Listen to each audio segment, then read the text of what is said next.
સૌ વાલા મિત્રોને મારા જય સિયારામ. હું દુષ્યંત પાઠક શ્રી હનુમાનજી દાદાની અસીમ કૃપાથી એક નવા વિડીયો સાથે આપની સેવામાં ઉપલબ્ધ છું. વાલા મિત્રો, આજનો ઉપાય આ વિષયની અંદર તારીખ છે 16મી જુલાઈ 2026 અને વાર છે ગુરુવાર.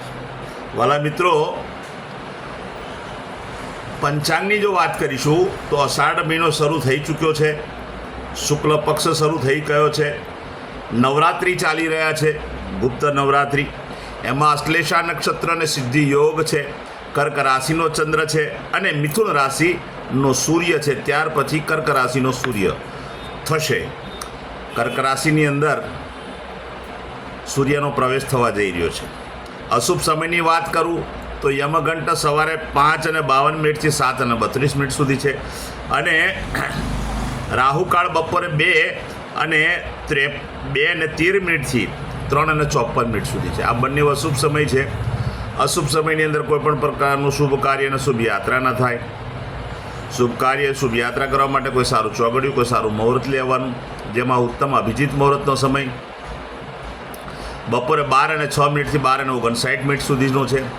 આ સમયની અંદર તમે કોઈપણ પ્રકારનું શુભ કાર્ય કરી શકો, શુભ યાત્રાની શરૂઆત કરી શકો. વાલા મિત્રો, વાત કરીશું આજના ઉપાયની. તો આજના ઉપાયમાં વહેલી સવારે સ્નાન કરવા બેસો ત્યારે 50 ગ્રામ જેટલું દૂધ લેવાનું, 3 ચમચી હળદર નાખવાની, એની પેસ્ટ બનાવવાની, પોતાના શરીર પર નાતા પહેલાં તમારે લગાડી દેવાની. શરીર ભીનું કરી અને ત્યાર પછી પેસ્ટ લગાડવાની. શરીર ભીનું કર્યા પછી પેસ્ટ લાગ્યા પછી ચોખ્ખા પાણીથી પછી તમારે નાહવાનું છે.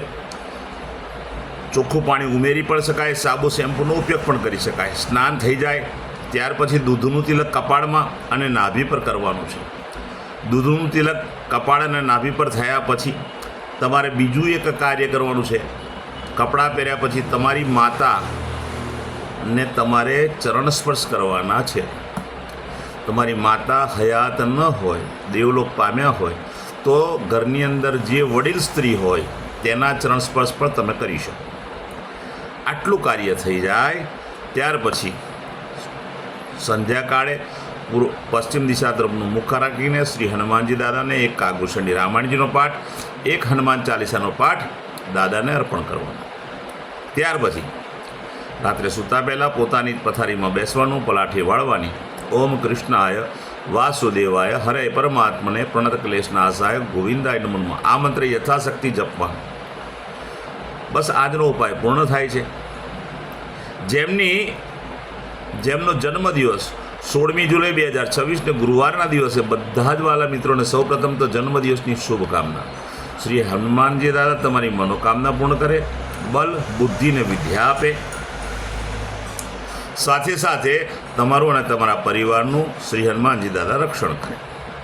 ઉપાયના ભાગરૂપે મેં કહ્યું તે પ્રમાણે સ્નાન, મેં કહ્યું તે પ્રમાણે તિલક કરવાનું છે. આટલું કાર્ય થઈ જાય ત્યાર પછી ગૌશાળાએ જવાનું, ગાયોની પરિક્રમા કરવાની, ગાયોને લીલું ઘાસનું દાન આપવાનું. સાથે તમારે ત્યાં જે ભોજન બન્યું તે ભોજન પણ ગાયોને અર્પણ કરવાનું, ગાયોના આશીર્વાદ મેળવવાના. આટલું કાર્ય થઈ જાય ત્યાર પછી સંધ્યાકાળનો સમય હોય ત્યારે દૂધમાં બનેલું ફરસાણ અથવા દૂધની અંદર બનેલી કોઈ પણ આઈટમ નાના નાના બાળકોને, જરૂરિયાતમંદ લોકોને, શ્રમિકોને, ગરીબોને, વડીલોને અને બ્રાહ્મણને તમે આપી શકો. સાથે તમે કોઈ પણ વિધવા સ્ત્રીને સફેદ વસ્ત્ર જો આપશો ઉત્તમ પરિણામ પ્રાપ્ત કરશો આખું વર્ષ. જેમની મેરેજ એનિવર્સરી 16મી જુલાઈ 2026 ગુરુવારના દિવસે છે, બધા જ વાલા મિત્રો ને સવારે સ્નાન કરવાનું છે. સ્નાન કર્યા પછી વડીલોના ચરણ સ્પર્શ કરવાના છે, આશીર્વાદ મેળવવાના છે. ત્યાર પછી ગૌશાળાએ જવાનું, પતિ અને પત્નીએ ગાયની પરિક્રમા કરવાની. પરિક્રમા થયા પછી ગાયોને લીલું ઘાસનું દાન આપવાનું છે. તમારે ત્યાં ભોજન બન્યું હોય તો ભોજન પણ ગાયોને અર્પણ કરવાનું છે.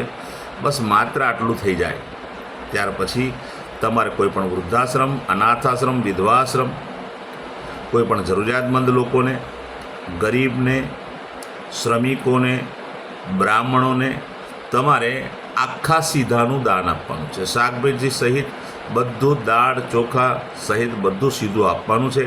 આટલું કરી લો, આખું વર્ષ આનંદ સહિત પસાર થશે. પતિ અને પત્ની. મારા બધા વિડીયો યુટ્યુબ પર હોય છે. મારી યુટ્યુબની ચેનલનું નામ છે દુષ્યંત પાઠક. મારી ચેનલને સબસ્ક્રાઈબ કરજો, બેલ આઇકન અવશ્ય દબાવજો. એટલા માટે બેલ આઇકન દબાવવાનું કહું છું કારણ કે નિયમિત હું વિડીયો મૂકું છું. જો તમે બેલ આઇકન દબાવેલો હશે તો તમારા મોબાઈલ પર નોટિફિકેશન આવશે, તમે મારો વિડીયો તરત જ જોઈ શકશો. એટલે મારી ચેનલને સબસ્ક્રાઈબ કરજો ને બેલ આઇકન દબાવજો. વાલા મિત્રો, મારું ઇન્સ્ટાગ્રામનું પેજ અને મારું ફેસબુકનું પેજ એનું નામ પણ દુષ્યંત પાઠક છે. મારા પેજને ફોલો કરજો, લાઇક કરજો અને પ્રાર્થના કરું છું કે મારા બધા વિડીયોને શેર કરજો. કેમ શેર કરવાના? કારણ કે કોઈ સંઘર્ષમાં ફસાયેલા વ્યક્તિને જ્યારે રસ્તો ન જડતો હોય, કદાચ મારો વિડીયો જોશે અને ઉપાય કરવાની પ્રેરણા એને ભગવાન આપશે અને ઉપાય કરશે તો એનું પણ કલ્યાણ થશે. તો મારા વિડીયોને બરાબર શેર કરજો. હું દરેક દિવસે નિયમિત એક વાત કહું છું કે મારો એક વખત વિડીયો જોવાથી કે એકવાર ઉપાય કરવાથી કોઈ પરિણામ મળવાનું નથી. પ્રયત્ન જ ન કરતા નિયમિત ઉપાય કરશો, નિયમિત મારો વિડીયો જોશો અને ઉપાય કરશો તો તમે તમારા જીવનમાંથી સંઘર્ષને દૂર કરી શકશો. વાલા મિત્રો, નવા વિડીયોમાં ફરીથી મળીશું. આપ સૌને મારા સીતારામ.